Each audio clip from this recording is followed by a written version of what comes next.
हमारे लोगों को, हमारे युवाओं को आज लोग बरगलाने का काम कर रहे हैं। उनसे कह रहे हैं कि तुम्हारी पार्टी युवाओं को नहीं जोड़ती है। अरे पार्टी क्या करती है हमें नहीं मालूम। हम बाबा साहब के वंशज हैं, हम मान्यवर कांशीराम साहब की विचारधारा पर चलने वाले व्यक्ति हैं। हमारे दोनों मसीहों ने युवाओं के संगठन नहीं बनाए।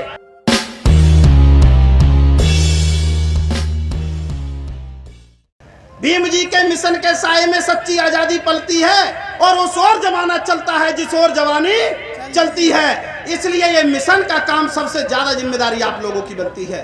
सम्मानित साथी, आप देख रहे होंगे विभिन्न पार्टियों के उदाहरण हमारे सामने हैं।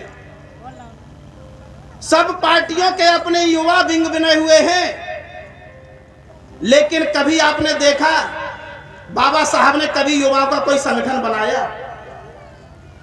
बाबा साहब ने कभी युवाओं का कोई संगठन बनाया? उत्तर मिलेगा नहीं। मान्यवर कांशीराम ने कभी युवाओं का कोई संगठन बनाया?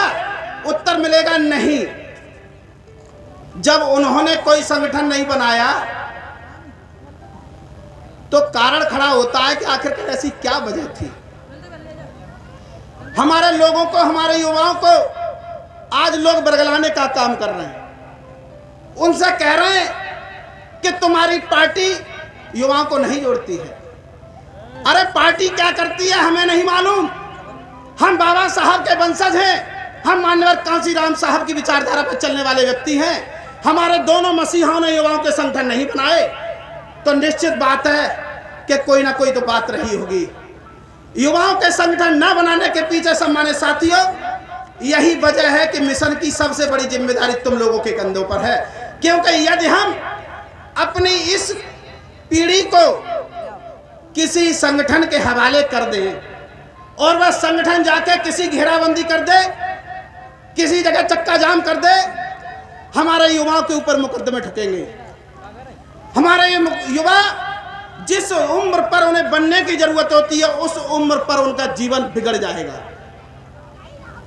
युवा ही हैं जो कल जज बनेंगे, युवा ही हैं जो कल इंजीनियर बनेंगे, युवा ही हैं जो कल मास्टर बनेंगे और हमारी इस आने वाली पीढ़ी का भविष्य सुनहरा बनाएंगे। यदि हम उनको चौपाल पर लड़ने के लिए छोड़ दें, हम उनको घेराबंदी और धरना प्रदर्शन करने के लिए छोड़ दें, उनके ऊपर उसी उम्र पर मुकदमे ठुकेंगे, तो सोचिए क्या वो जज बनेंगे? क्या वो डीएम बन पाएंगे? डॉक्टर, इंजीनियर, मास्टर बन पाएंगे? जब आप इन पदों पर नहीं पहुंचोगे, अपने समाज का भला फिर कैसे करोगे?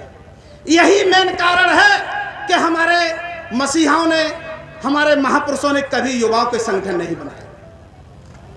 उन लोगों का तड़ाक से जवाब देना सीखिए जो लोग कहते हैं कि तुम्हारे लोग युवाओं को नहीं जोड़ते हैं, युवाओं का काम नहीं करते हैं। युवाओं का काम है अपने माँ बाप के सपनों का पूरा करना। यहां बैठा हुआ हर बच्चा अपने आप को यह ना सोचे कि वह अकेला बैठा हुआ है। उस बच्चे के साथ उसकी माँ का त्याग बैठा हुआ है, उस बच्चे के साथ उसके बाप का संघर्ष बैठा हुआ है, उस बच्चे के साथ उसके समाज के पूरे समाज की जिम्मेदारी और सपना बैठा हुआ है। वह उन बच्चों को उस नज़र से देखता है कि यह कल बड़े होकर के मेरे दुख दूर करेगा।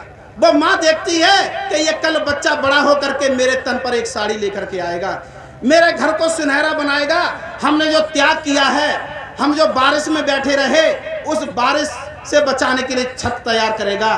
इसलिए ये सारे सपने जब माँ बाप देखते हैं, हमारा समाज उन बच्चों पर देखता है, तो हम कैसे इन अपने बच्चों को उस आंदोलन के हवाले कर दें। साथियों, ये हमारे महापुरुषों की विचारधारा रही है कि हमें अपने युवाओं से आंदोलन नहीं, हमें अपने युवाओं से बहुत बड़ी लड़ाई लड़ानी है। और वह लड़ाई कलम की लड़ाई होगी, वह लड़ाई सम्मान की लड़ाई होगी, वह लड़ाई ऐसी नहीं होगी जिससे आप लोगों का नुकसान होगा। तो सम्मानित साथियों, अब आज का ने युवाओं को जोड़ा है, AI डासा बना करके युवाओं को भाजपा ने जोड़ा है, लेकिन इसलिए नहीं जोड़ा है कि तुमसे धरना प्रदर्शन कराए जाएंगे। तुम्हें इसलिए नहीं जोड़ा गया है कि तुम किसी कार्यालय का घेराव करोगे, तुम्हें इसलिए नहीं जोड़ा गया है कि तुम चक्का जाम करोगे।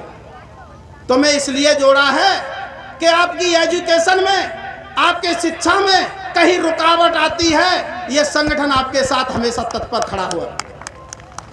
इसने आपको इसलिए जोड़ा है कि आप इसी उम्र पर बाबा साहब को समझ लीजिए, आप इसी उम्र पर माता रमाबाई अंबेडकर जी को समझ लीजिए, आप इसी उम्र पर ज्योतिबा फुले और सावित्रीबाई फुले जी को पढ़ लीजिए। क्योंकि जब हम 45 साल पर इन महापुरुषों को पढ़ते हैं तब तक हमारे कमर में दर्द और घुटनों में दर्द शुरू हो जाते हैं, बीपी हाई की और शुगर की बीमारियां शुरू हो जाती हैं। क्योंकि 45 साल पर हमने मिशन को पढ़ना शुरू किया है। पढ़ करके जब तक होश में आते हैं 55 साल के हो जाते हैं और ये बीमारी हमें घेरने लगती है। फिर समझ में आता है कि अब तो किस लायक ही नहीं बचे, अब मिशन का काम कैसे करें। शायद पहले पढ़ लिए होते तो बाबा साहब के लिए हमारा भी कुछ योगदान रहा होता। इसलिए मेरे सम्मानित साथियों, आबाचका ने AI डासा विंग तैयार किया है कि आपको इसी उम्र पर हम आपको मिशन पढ़ा दें। क्योंकि आज आपका दिमाग कोरा कागज है। आज आपको अगर बता दिया गया कि 7 साल के बच्चे ने इतने बड़े सूर्य को भूख लगने पर गपाक मुंह में रख लिया, आपके माइंड में यही अंकित हो जाएगा। इसलिए इस उम्र पर इस कोरे कागज पर हम सूर्य खिलाने की बात नहीं बताएंगे, हम आपको बताएंगे जैसा नाटक के माध्यम से बताया गया है कि बाबा साहब को पढ़ने के लिए भी कितनी जिल्लतें और कितना अपमान सहन करना पड़ा था। इस उम्र पर, इसी उम्र पर सीखिए। आप जब इस उम्र पर सीखेंगे तो मैं आपको बिल्कुल आश्वस्त कर दूं कि जिस मिशन को यहाँ तक लाने में हम लोगों को इतना संघर्ष करना पड़ा है, आप लोगों को नहीं करना पड़ेगा। आप लोगों को नहीं करना पड़ेगा क्योंकि आप इस उम्र पर सीख गए हैं। आप जब सीख करके आगे बढ़ोगे, आप अपने आप बोलना सीखोगे। आप बताओगे कि बाबा साहब ने कितने जिल्लतें झेली हैं। आप बताएंगे कि कितना त्याग के बाद वो यहाँ तक पहुँचे हैं। इसी तरह से मेरी बहनों से भी निवेदन है कि मेरी बहनों, आप इसी उम्र पर सीखिए मिशन को, क्योंकि यहाँ से ही आपकी उम्र, आपका समय शुरू होने वाला है। आपके अच्छे दिन यहीं से शुरू होने वाले हैं। क्योंकि आप घरों पे कार्यक्रम देखती हैं, आप सीरियल देखती हैं, धारावाहिक देखती हैं। सुबह से ही शुरू हो जाता है साधना, और साधना से शुरू होते होते ओम नमः शिवाय, श्री कृष्ण, रामायण, भागवत, ये आपके माइंड में घुसते चले जा रहे हैं। आप इसी उम्र से हमारे महापुरुषों को सीखेंगी, पढ़ेंगी, तो मैं बता रहा हूं ये एक भी धारावाहिक आपके आसपास भटकेगा नहीं। आप चैनल बदलेंगे और कहेंगे NDTV किधर है, NTV किधर है, जिस पर मुझे अपने मसीहा का नाटक चल रहा है उसे देखना है। यहां से परिवर्तन शुरू होगा। सम्मानित साथियों, यह परिवर्तन जब आप शुरू करेंगे तो निश्चित बात है कि इस मिशन को आगे बढ़ने में कोई रोक नहीं सकता।